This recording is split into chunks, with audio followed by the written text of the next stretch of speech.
Lesson 79, Part 8, we're continuing to look at the idiosyncrasies of the great players. Well, before the bear in Jack Nicklaus, there was the king, Arnie Palmer. And over his career, he earned more money from endorsements.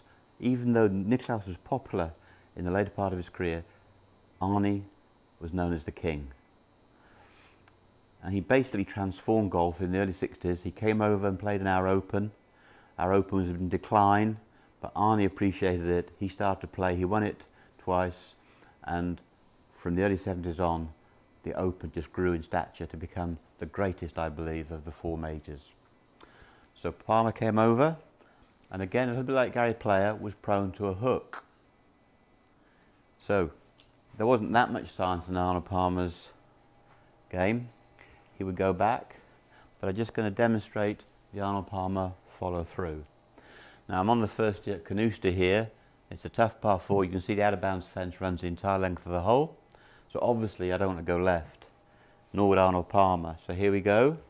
This is Arnie's driver swing.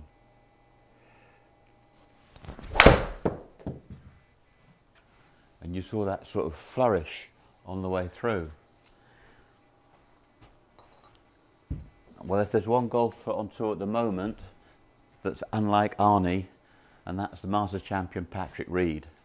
And we all know that Patrick Reed's a Marmite player. You love him or you hate him.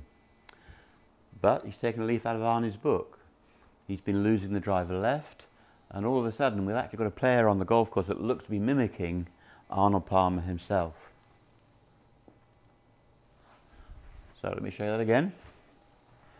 Prepare, load, interrelease, but the desire to keep the club head going gives this cavalier Arnie flourish. So we'll do that. Here's the Arnie Palmer flourish at the finish, and this is what Patrick Reed is cottoning onto. So coil, and holding the ball out and keeping the ball in play. So it's like my first girlfriend, ugly but effective. Palmer knew that if he kept the club head going, stopped the club head flipping, it eradicated the left-hand side of the golf course. And here we are in the modern era, 50 years later. Patrick Reed, the Masters champion, is hitting shots with fade, and it's starting to look very much like Arnie the King.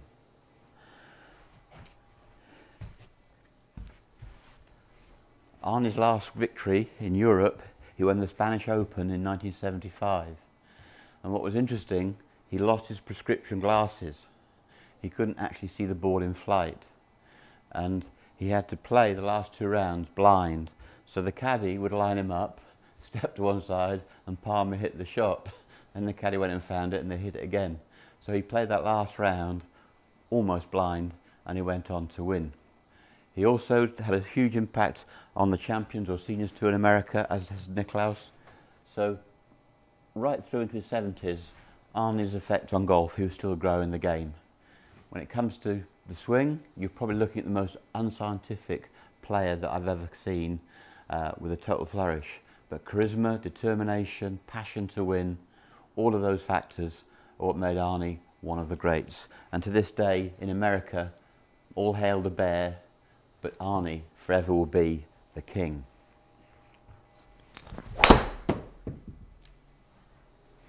There we go. Long live the king.